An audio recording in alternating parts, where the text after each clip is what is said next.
Yo tout le monde, c'est Casquette. Les résultats du vote pour savoir qui aura le VGU en 2023 viennent de sortir. Qui est le gagnant de ce vote? On va voir ça ensemble. Je vais déjà faire un petit rappel des différents champions qu'on pouvait voter. Il y avait Tryndamere, il y avait Shyvana, il y avait Nocturne, il y avait Kog'Maw et Skarner, donc il y avait 5 champions. Il fallait voter pour un de ces 5 champions pour qu'il y ait un VGU. Donc un VGU, ça comprend vraiment un rework, que ce soit de son visuel, de ses voix, de son histoire, enfin vraiment de tout ce qui est possible, de revoir le plus possible de choses, tout en gardant son intégrité, le thème qui faisait de lui le personnage unique à la base. Alors, on va regarder ensemble qui est le grand gagnant de ce VGU. Je vais le faire petit à petit, je vais révéler de celui qui a eu le moins de votes au celui qui a eu le plus de votes. Si ça vous intéresse pas et que vous voulez directement voir les résultats, je vous mets le timestamp là, juste ici. Donc vous allez à ce moment de la vidéo et vous aurez directement le résultat. Et donc, le personnage qui a eu le moins de votes pour recevoir un VGU, c'est ma boy, c'est mon personnage préféré de League of Legends. Je suis vraiment très deck, c'est Nocturne avec 14% des voix. Alors j'avais un petit espoir quand même qu'il gagne,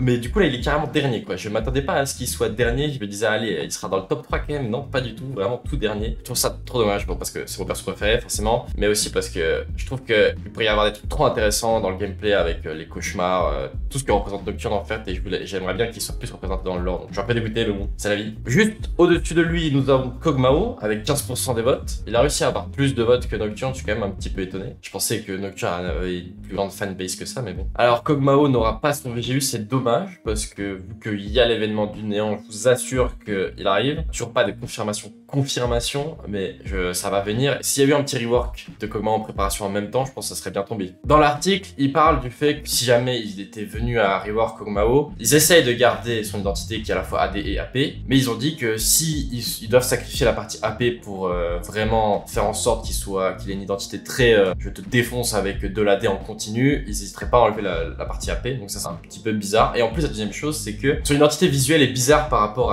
aux autres champions du néant, parce que Kog'Maw vient du néant, et bien que nous aimons notre petit chien du néant, nous aimerions pouvoir le mettre un petit peu plus dans le thème du néant.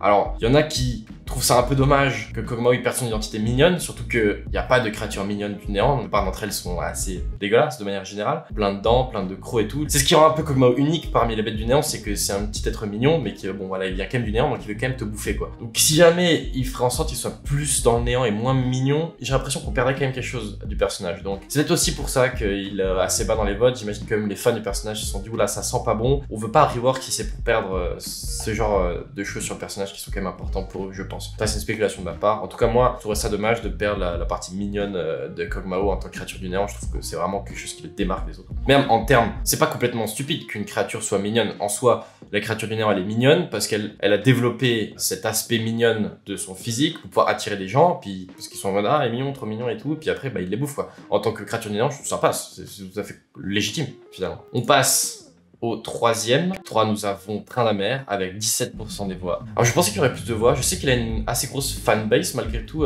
Tryndamere, mais je me disais que les autres personnages, c'est plus légitime d'avoir un rework, je trouve, que Tryndamere. Après effectivement, on voit dans ses attaques que c'est un vieux perso quoi, il a une tournade, il a un truc qui tu cliques, ça te redonne de la vie, il a un truc, ça met les chocottes, du coup tu peux récupérer tes déplacements sur 10 barres, et puis son ultime, il meurt pas tout de suite, enfin il meurt pas en fait pendant 5 secondes. C'est vrai que ça sent un petit peu le vieux, on va pas se mentir, et je comprends pourquoi il est dans ce sondage, mais je trouvais quand même que parmi les autres personnages, c'était celui qui en avait le moins besoin. Mais du coup, il a quand même 7% des voix, il a quand même 3% de plus que Nocturne, donc je suis triste quoi. En plus, si jamais Tryndamere venait à gagner le sondage, ils auraient gagné son ultime forcément parce qu'il est iconique. On peut pas imaginer Tryndamere sans le fait que tu peux pas le tuer quoi, le fait qu'il soit immortel. Donc du coup, qui est le grand vainqueur de ce sondage? Qui aura un VGU digne de ce nom, un peu comme on va avoir vécu dire cette année, mais pour 2023? Et c'est Skarner avec 33% des voix, soit plus de 10% de plus que le deuxième, c'est-à-dire Shyvana avec 19,6%. Donc clairement, Skarner a gagné mais a explosé les votes. J'adore Skarner, je suis pas si mécontent que ça. Bon, Nocturne est tout dernier, mais Skarner je le trouve trop stylé comme personnage. Je m'attendais à ce que ce soit Shyvana qui gagne, moi personnellement. Le thème du dragon, il y a des trucs trop stylés à faire, donc franchement, en plus, je crois qu'elle a une fanbase aussi pas mal importante, un peu comme Tryndamere, donc je l'aurais vu, moi je la voyais gagner personnellement. Du coup, que Skarner gagne, bah c'est cool parce que je préfère Skarner personnellement. Après, c'est vrai que Shyvana avec un rework, ça pourrait rendre rendre sa forme draconique vraiment beaucoup plus badass, parce que c'est vrai que là on a un peu l'impression que c'est un petit poulet quoi, sur la map, c'est un peu triste. Mais alors du coup, c'est Skarner qui gagne. Skarner à l'heure actuelle, c'est vrai que son kit c'est un peu comme Tryndamere, on sent que c'est un peu vieux quoi, ça fait pas grand chose comparé au dernier personnage, tu peux faire un milliard de trucs avec leur capacité, c'est vrai que Skarner, ils ont déjà fait un petit rework, où ils ont rajouté les cristaux sur la map, là, ça fait un petit moment maintenant, mais à la base il n'y avait pas de cristaux. Ça rajoute un peu une dimension un peu intéressante du personnage, mais le truc c'est que dans le lore, les braqueurs, donc la race de Skarner, est vraiment, comme il le dit dans l'interview qui est après, il y a Reeve, je sais pas si on dit River ou Weave, non je crois que c'est juste Weave, donc c'est le lead producer des champions, hein, on sent un petit accent français, qui a fait une petite interview du coup avec le poste pour accompagner